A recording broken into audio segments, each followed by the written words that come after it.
The open sea, its mystery and beauty have always been irresistible. But when the ocean turns, it shows no mercy. Mayday! Mayday! This is the true story of 5 sailors shipwrecked in the Atlantic with no food and no water. We're gonna die! Every choice they make is life or death in these shark-infested seas.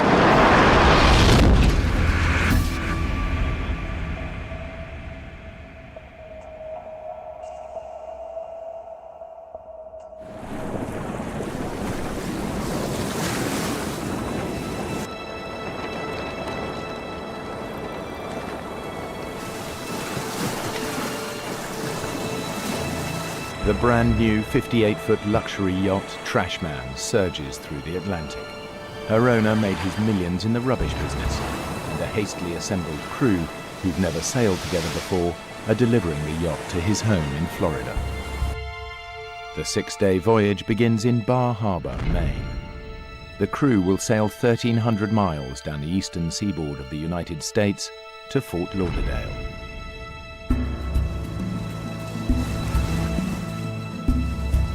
The most experienced sailor is Deborah Scaling Kiley. She's the first American woman to have completed the grueling Whitbread Around the World race. I love to sail because you're working with nature. There's another force, and you become one with that force. And I'm a junkie for it. I'm an adrenaline junkie. Debbie has been hired for the run by the yacht's skipper, John Lippoff. He was sort of that scraggly sailor look. It's running nicely now. Head back inland, hire some more crew, yeah? The first thing that I noticed about him Cheers. that I thought was kind of wild was that he liked to celebrate everything.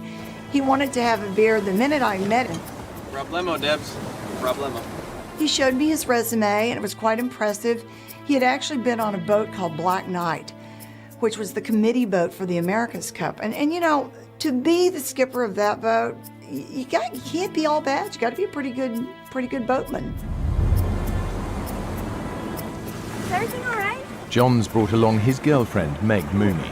She's no sailor, just along for the ride and looking forward to parties, calm waters, and sunshine.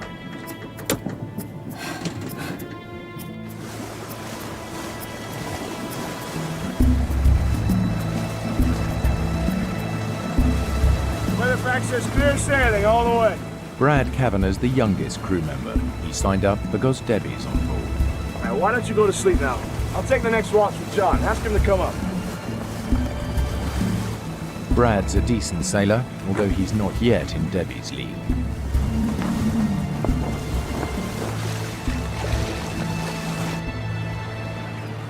The Trashman heads inshore to Annapolis, Maryland, to pick up the final member of the 5-man crew, an English sailor who's a friend of Brad's.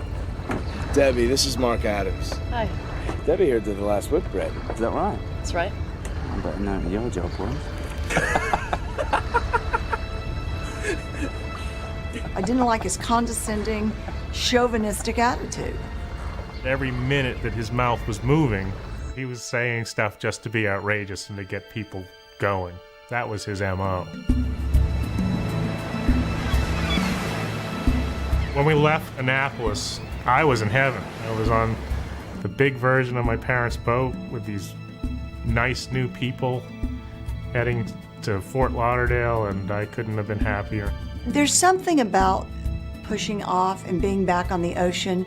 Everybody was getting along, and it was exciting.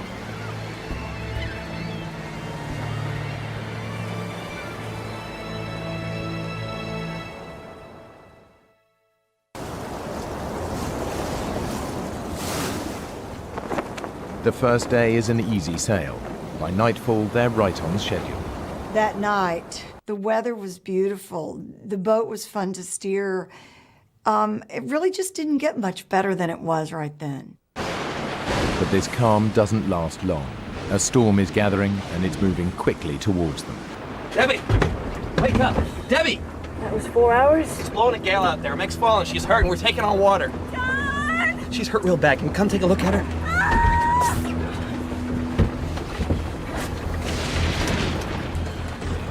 Where the hell did this storm come from? Usually, if it's a squall, it comes in and it blows through and it's over.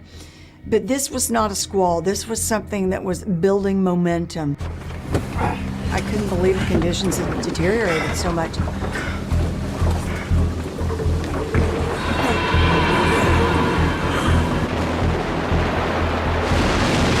Surfing down those waves, it was like a roller coaster. And it's like an elevator when it drops. This is why I got into sailing, Brad. Well, my mother sailed through a hurricane when I was in her belly, but I can honestly say that this kind of weather is not in my blood. Mark's up on deck, just woo, howling at the wind, and obviously he's been drinking. Come on!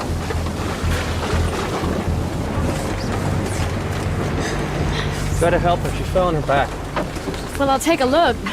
Meg had gone up on deck, and when the boat fell and wiped out, her tether didn't keep her from falling. I was like, what was Meg doing on deck to begin with? She has no business out in this kind of weather. Debbie, leave it. Just help her, okay? But John... Debbie, for once, would you just do what I say? She rolled over slightly, and you could see the bruising begin, and it was all through the kidney area. I could just tell she was in so much pain. I want to go home, John. Take me home. Okay, Ellie. I'll get some help.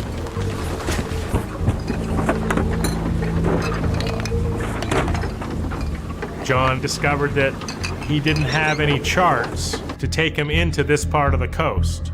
It was just one more little omen that things weren't great. It was that he wasn't prepared. This is sailing vessel Trash Man calling Coast Guard. We urgently need a compass heading so we can head inshore. We have no chart. Over. Brad and I went up on deck to take our next watch, and it was wildly out of control. The winds were gusting 50 miles per hour, and Mark's up on deck, and he is just wild. Are you out of your mind? We're in a jail and you're hammered! You're a bigger idiot than I thought! Good watching! Still floating, isn't she?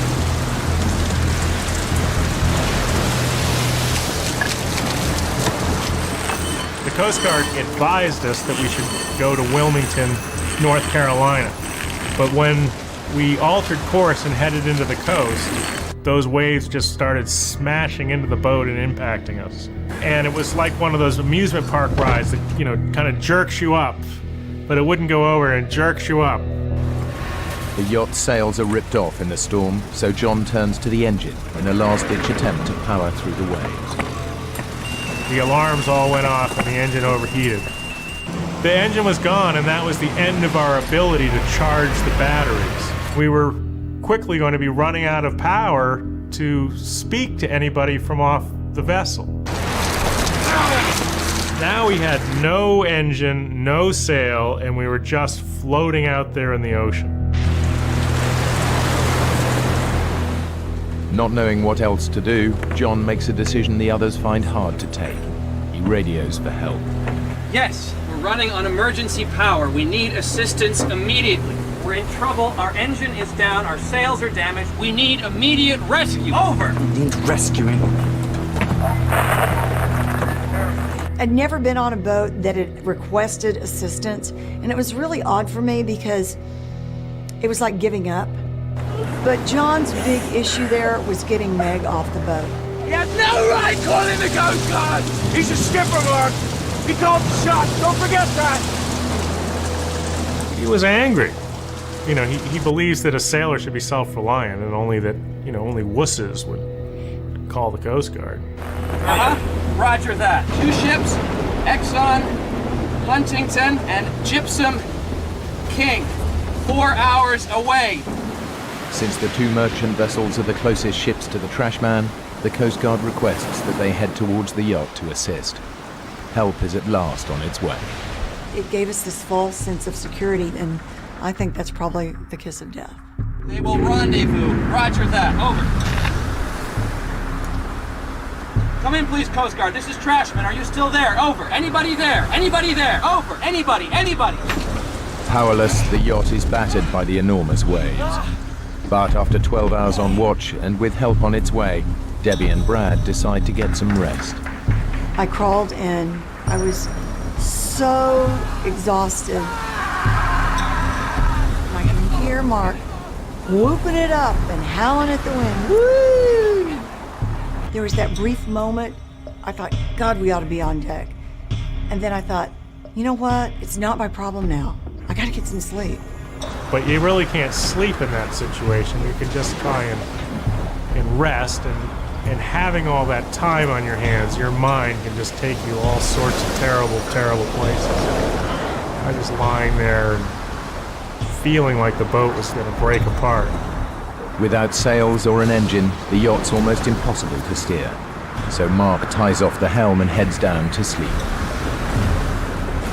Brad lies awake, ill at ease, as the situation begins to get much worse. One of these times we got to the top of one of these waves, and it crested and broke, like at the beach, like Hawaii 5-0. And the boat fell off the top. You know, we were in free fall. And then we impacted against the window. And the window just smashed out, and the water just poured in. Jimmy! Jimmy! We gotta get out of here! No, let's get out of here! Go! Here's the boat sinking, and we're scrambling to get to the deck, and I hear John over here going, Mayday! Anybody! Mayday! Mayday! We're sinking! We're sinking! We're sunk! Anybody! and I get up on that deck, and it was just like a slow motion dream. I don't even know how to describe it. It was just gray, and it was crazy, and it was tumultuous. And I look around, and there is nothing. And we're going down fast.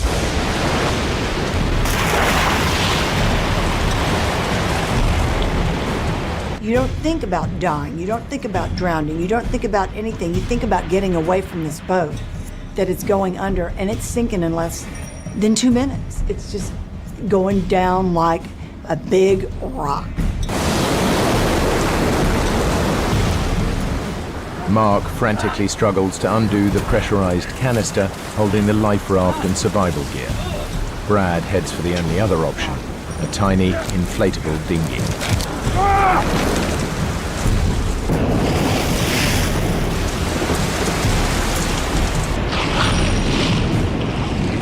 But I swam after the dinghy, kicking off my sea boots and my foul weather bottoms, thinking, my dad's gonna kill me. I've just let his boots sink. And then thoughts of my mother and how horrified she was gonna be, and how sad that when she learned that I had died there in the ocean.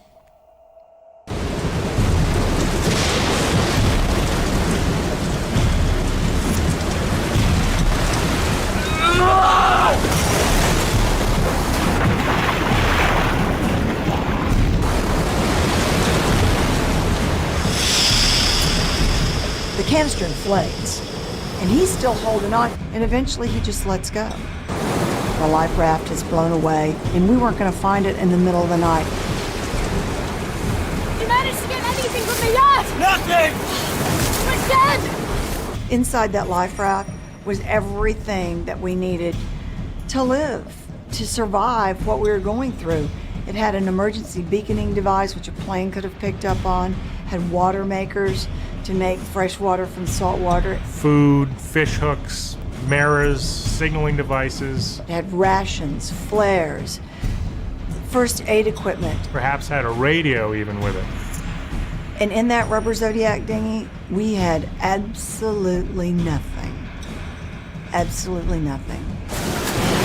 I'm so sorry I lost the life raft! Our chances for survival were 0.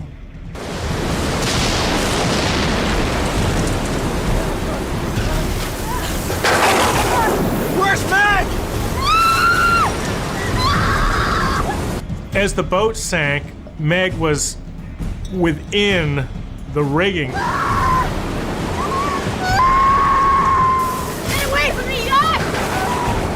And she just didn't have the sea savvy or the knowledge to, watch the waves, and then when the wave action was right, to swim out. So I knew if I didn't go back and get her, she'd die. Jimmy! Be careful!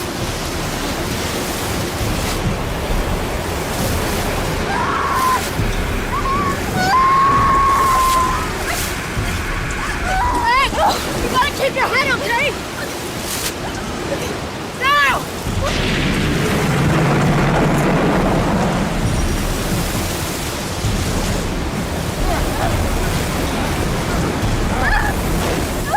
We're all gathered around the rubber Zodiac dinghy, and I remember watching Trash Man as the last little foot of her mast slipped under the water, and it was the most devastatingly lonely feeling that I've ever felt in my life.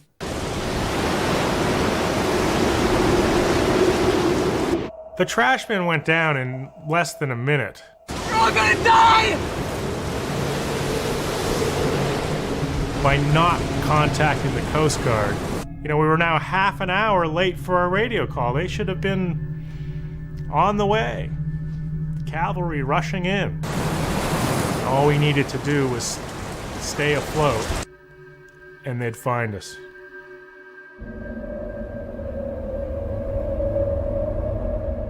The next day, when the sun finally came up, the sky was overcast and gray. The air temperature being 40, we would definitely succumb to hypothermia. Let's get under the dinghy! There's a shelter! I can't! No! I can't! We'll be out of the wind! Rather than flip the dinghy over, the crew get underneath it, where they'll be sheltered from the bitterly cold wind and rapid hypothermia. Come on! Check on you! The sad thing was that Meg just couldn't participate. I think it was too painful for her. But more than anything, Meg was very claustrophobic.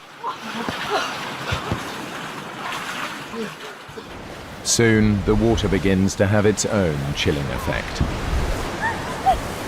Okay, we gotta get out of the water. It's cooling us down. Give me a minute! We devised a system where we positioned our bodies suspended by a line that we'd rigged. Lie down next to me. You two, lie on top of us. By stacking ourselves like a bunch of fuel rods in a nuclear power plant or a bunch of logs in a fire, we were able to share our body heat and to keep ourselves warm. As the storm raged on, you could crawl up underneath the dinghy like that, and it was so quiet and so peaceful. It was so deceptive. It was almost luring you once again into that amniotic state.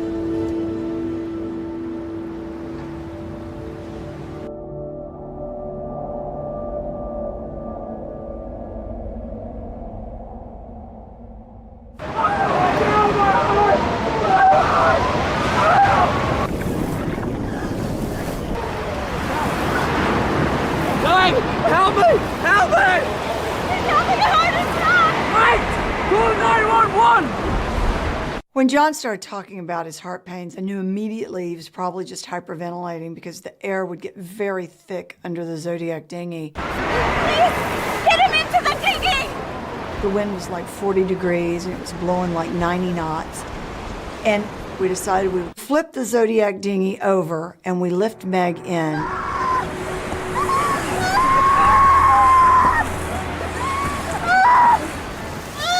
I was horrified at her wounds.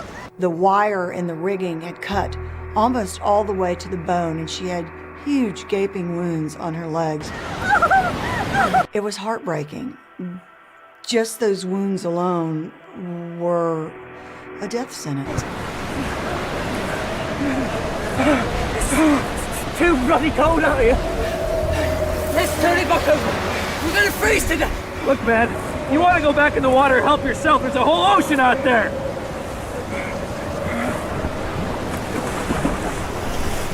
We hung there for a minute, and pretty soon he goes, "Quit kicking me." I'm not touching you! You did it again! Cut it out! What are you talking about? I'm not kicking you! Stop! Now! And I thought, you know what? I'm going to look in the water, and I'm going to see where his legs are, and I'm going to stay as far away from him as I can. And it was the most eerie sensation.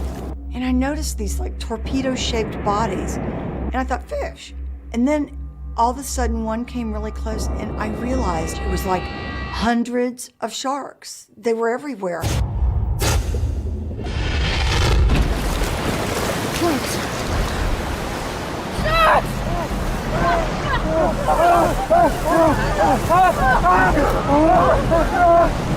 And just the minute we got in, fins just everywhere in the water. And I don't mean like 2 or 3, I mean 10, 20, they were everywhere.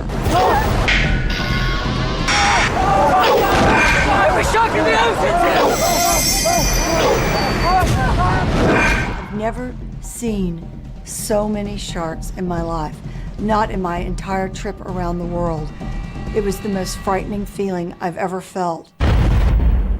To this day, I don't know why the sharks didn't attack us that night, with all of us treading water, with Meg's legs bleeding.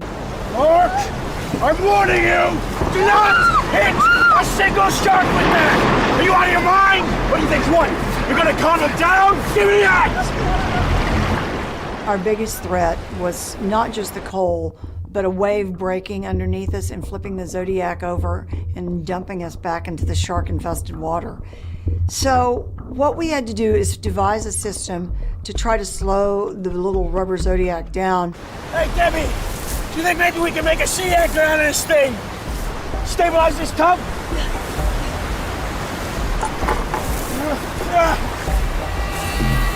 But as soon as we threw the piece of plywood over the front of the boat, the shark swam up and grabbed it in its mouth. These were not little sharks.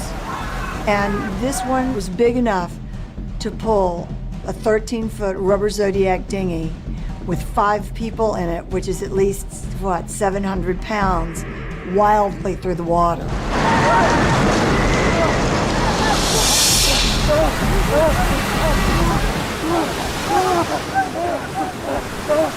By nightfall, the storms died down, but the sharks are still out there.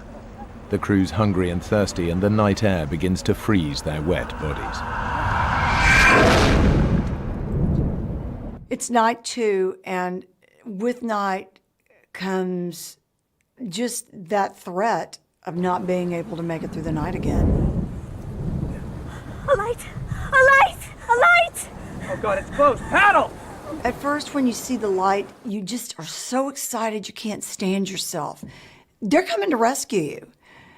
And then you realize the reality of the situation is it's pitch black. You're in the middle of the Atlantic Ocean, and nobody can see anything. If I can't make eye contact with someone on that ship, I'm not close enough. And I just think that paddling towards it is a huge waste of my energy, and I haven't eaten anything in 2 days. And I don't want to expend my energy when I'm freezing all the time to do this.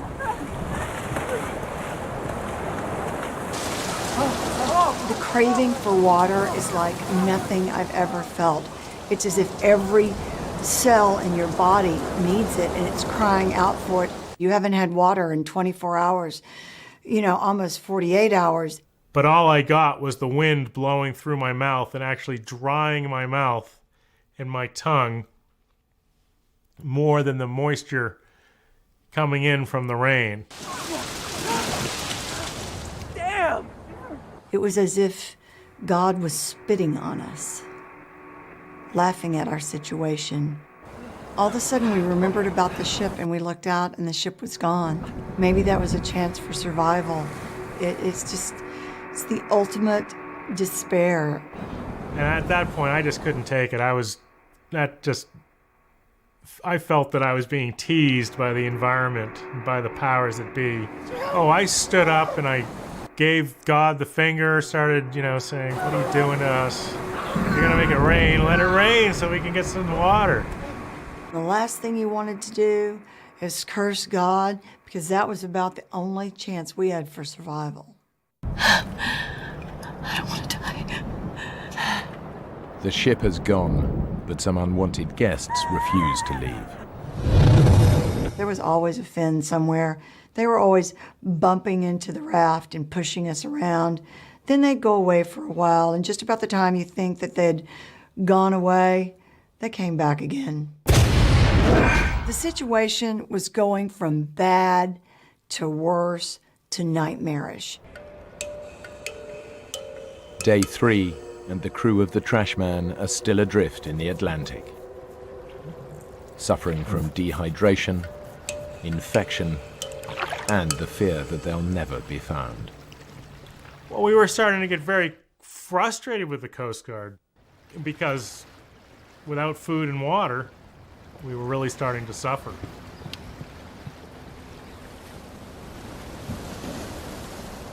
Hey, do you think a ship will rescue us before the Coast Guard finds us? Coast Guard's on its way. Yeah, sure, of course. Coast Guard's on... Hey, guys, I got news for you. The Coast Guard ain't coming.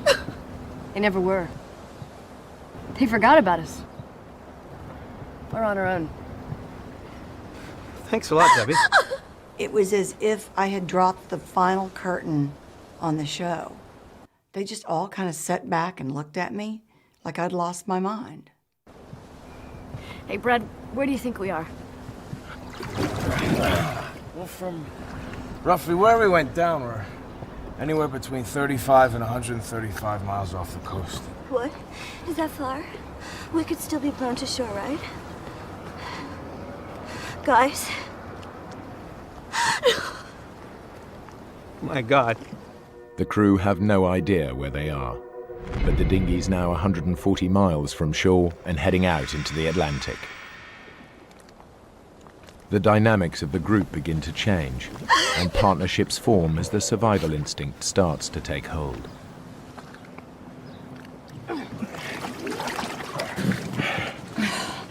What are we gonna do? I don't know. I'm so sorry I got you into this. If I didn't have you, if it was just me and those guys, I don't know. We just need to stick together. You and me. If we lose this bond, then we're lost. And it's what's going to keep both of us alive. So I'm going to watch out for you, and you watch out for me. I can hardly stay awake. Why don't you go to sleep? I'll watch you. Make sure you're okay. If it had come down to someone trying to hurt Brad or kill him, I would have done my best to take him out because Brad was my partner in survival. And I wasn't going to let him go. There was no way.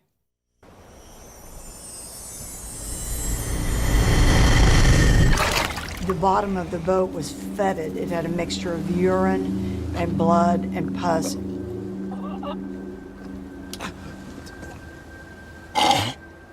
We were in absolute agony because we were starting to get massive staph infections all over our bodies. These staphylococcal infections are caused by bacteria entering cuts in the skin. They can soon attack the heart and lungs, and Meg is at particular risk because of her open wound. I felt so bad. She was dying of blood poisoning, and we were sitting there watching Meg die. It was just tragic.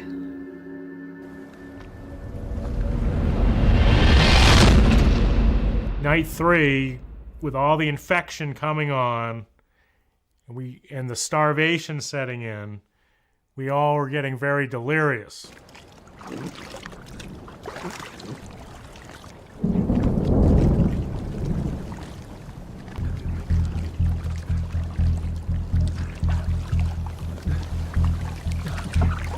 What are you doing? That stuff will kill you! Here, Miss Whitbread. Help yourself. Everyone knows that you're not supposed to drink seawater. They tell us that from the time we're little kids, and that's one of the things you just don't do. Drinking salt water dehydrates your body even more, and it causes kidneys to shut down, and you begin to have delusions. And ultimately, if you drink salt water, it will kill you if you don't kill yourself first from the delusions. I didn't really know how long it would be before we saw the effects of the salt water, but it stood to reason to me that it would be probably, 7 hours or so. And I was right. It didn't take all that long.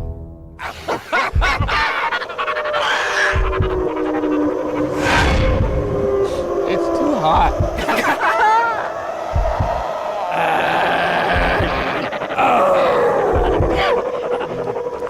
Hey, everybody!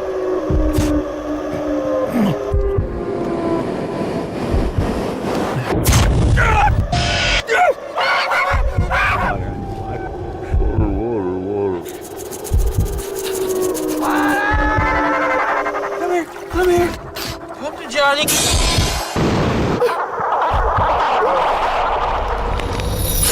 Where's everybody? It was just like I was watching some crazy play. I want my bags! Wait. I see land. I see land! I see land!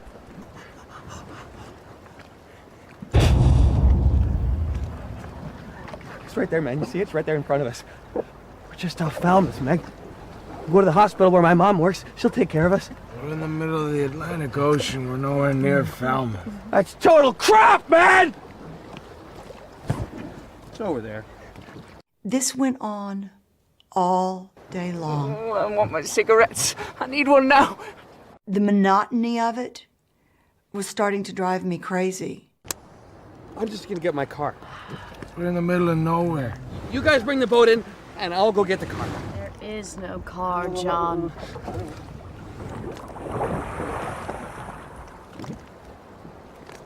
There it is. I see it. I'm just gonna get the car.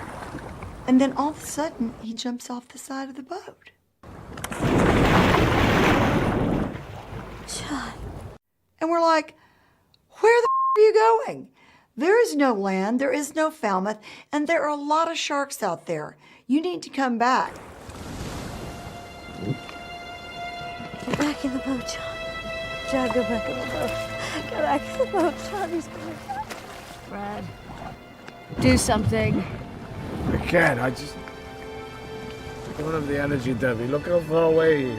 There's just physically not enough strength in me to force him not to go.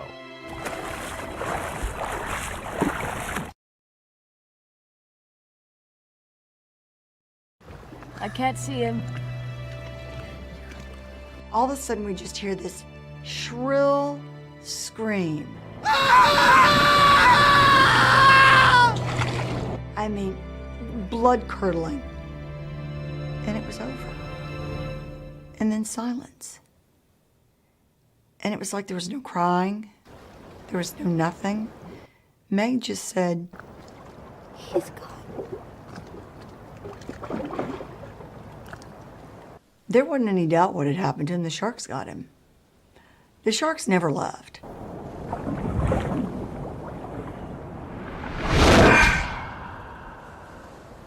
I was angry with him because I really felt that I would get a lot of credit for surviving and having everyone survive. I looked forward and relished the thought of being heroic. And there's nothing heroic in what I had done in this instance, which was stand by while John swam off to meet the shark.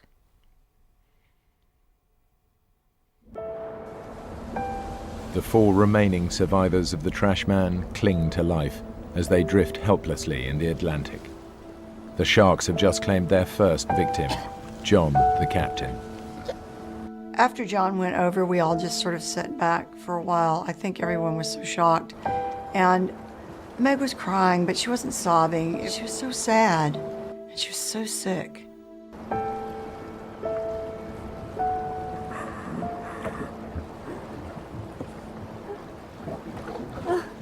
Hey, gorgeous. I know how to make you feel better. Take your mind off John. Promise. He says, "Hey, lady, I think it's about time you and me had sex." And that just like hit me over the head with a 2x4, and I woke up Brad, and Brad. We've got to stop this. Hey, let's just see how she deals with it.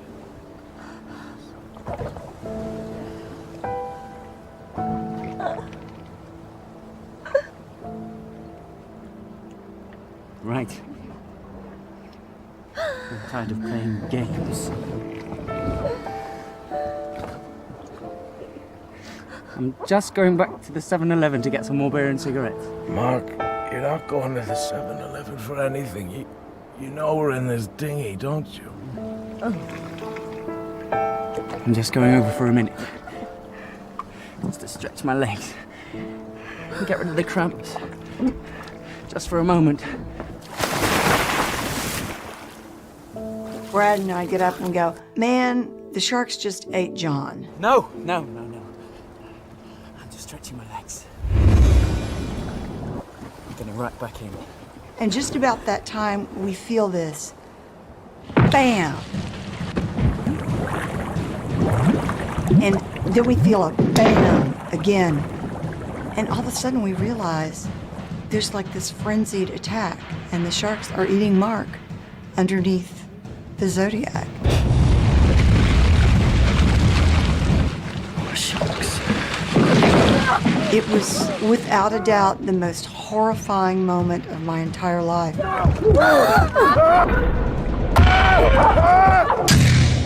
The sharks now had a taste of what they'd been following for days, and they wanted more. So they tried to tip the boat over with Meg, Debbie, and I in the raft. What would it feel like once they'd begin to drag you under? What would it feel like with that first bite? And maybe it would be better if we jumped over and drowned ourselves so we would never have to feel it. And it lasted for what seemed like an eternity, like hours.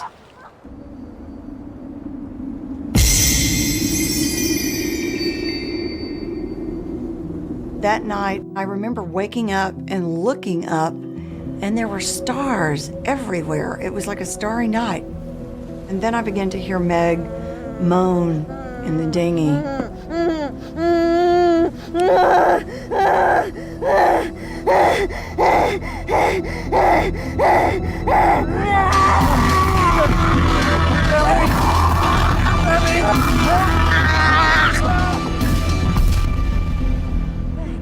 I think she was frustrated and she just wanted to strike out at somebody. I mean, John really did her a dirty trick, leaving her there in the raft. It was really weird. She took her hands and started moving them in the air like a Spanish dancer, like she was in completely some other world. And then, out of the blue, she just started talking. What did she say? I don't know. And it all of a sudden became very clear to me that Meg was speaking in tongues. She's dying, isn't she? She was dying. She was really close to death.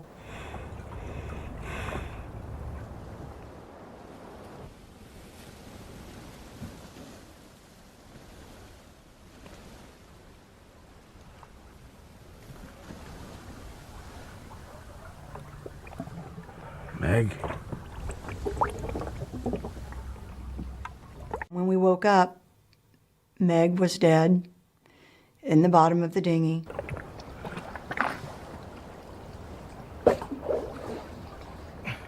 All that fetid mixture that was left over from the seaweed and the urine and the pus and... Debbie. Should we eat her?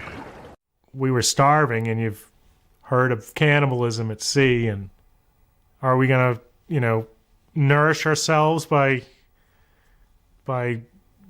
somehow figuring it out how to butcher her and eat her, or what are we going to do? Ugh. She's too infected, Brad. We have to get rid of her. My stomach's twisting in pain. You're right.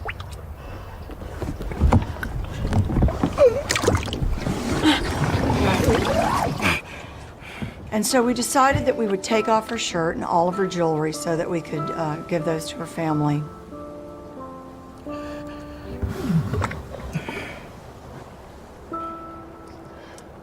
I got really mad at Brad because he was like, I can't get the ring off. I'm like, get it off. It's not like you're gonna hurt her. Just take it off and get it off.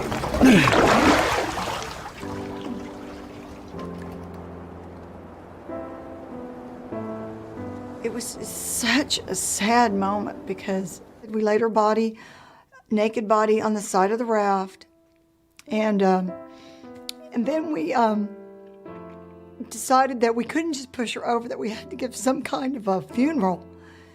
And so we said the Lord's Prayer and Psalm 23, and then we just gently pushed her body overboard. And we decided then that we would just go back to sleep so that if the sharks attacked her, we wouldn't have to see it. And so that's what we did.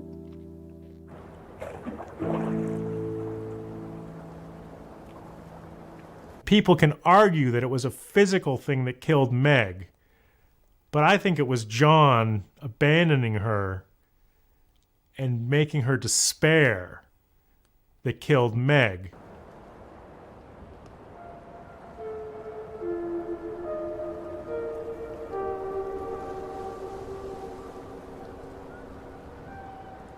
Are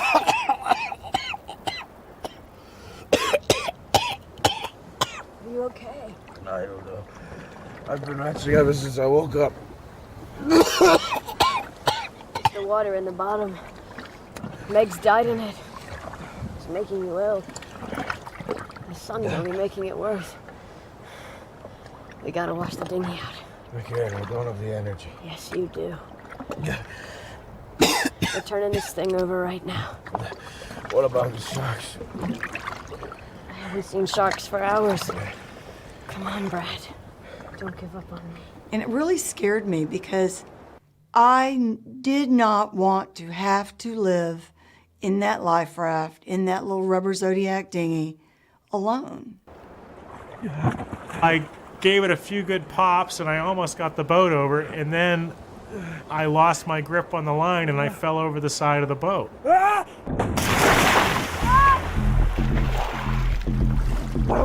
Debbie! You gotta leave out here. And this time I don't have the strength to get myself back into the boat. For God's sake!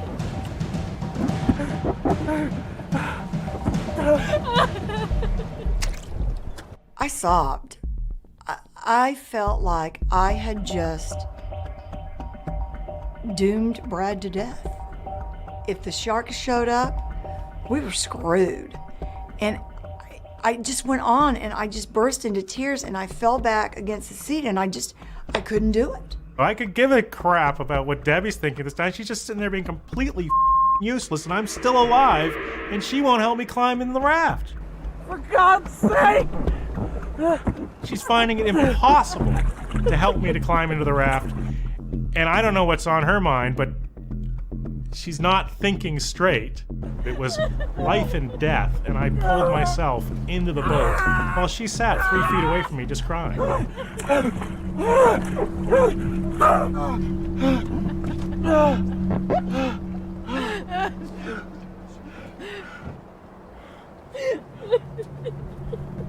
We were each at one end or the other of the raft. He wouldn't talk to me. He was so off at me. Bitch.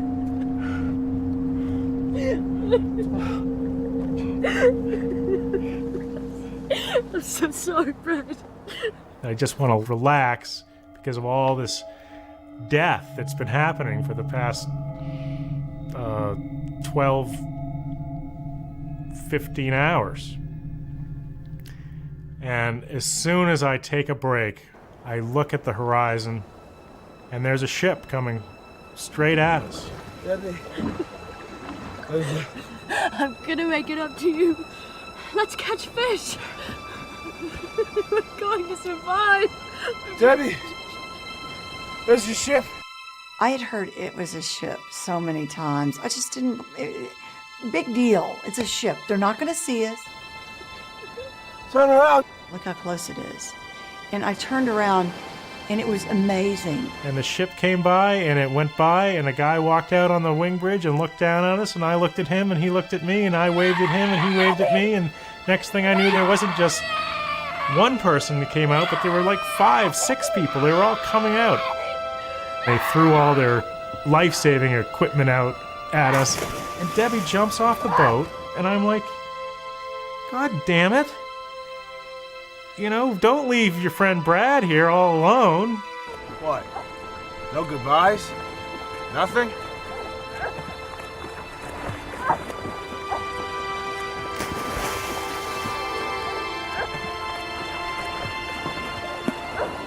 I was holding the rope that held the life ring, and they started winching us in.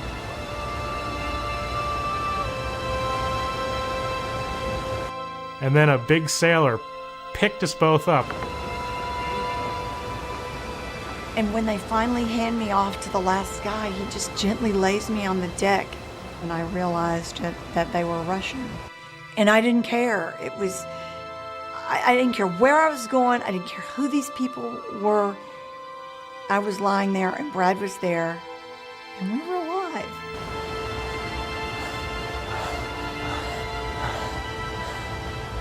These guys did a fantastic job getting us on board the vessel, and oh, it was just so great. I mean, the whole thing was just so great. That was just wonderful. And then, you know, but it was just the start of our journey back to life. There's never a day that you're more thankful for life than the day you almost die.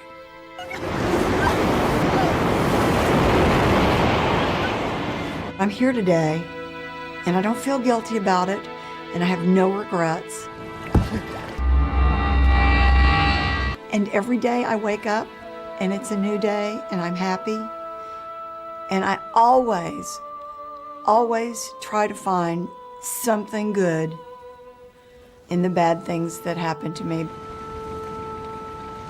It's not something you just turn off when it's over. You keep living in that survival mode. You know, I don't know if you're shell-shocked or what you are, but it's impossible to just turn it off and go back to being the way you were before. In their 5 days at sea, the dinghy had drifted 140 miles from where the yacht sank and was heading further and further away from land. With no beacon on the dinghy, the 2 merchant ships were unable to find it. The Coast Guard called off the search for Trashman because it received a call stating the yacht had made it safely into port during the storm. Who made that phone call remains a mystery. I believe that, you know, John and Mark could have pulled through, but I think with these guys, the real problem was that they had just reached the end of their rope and it was not worth it for them to put up with the pain and continue living. But for me, I'm not going to take myself out of the game before it's over. Brad and Debbie have no idea how much longer they could have hung on. What they do know is they had an unshakable will to survive.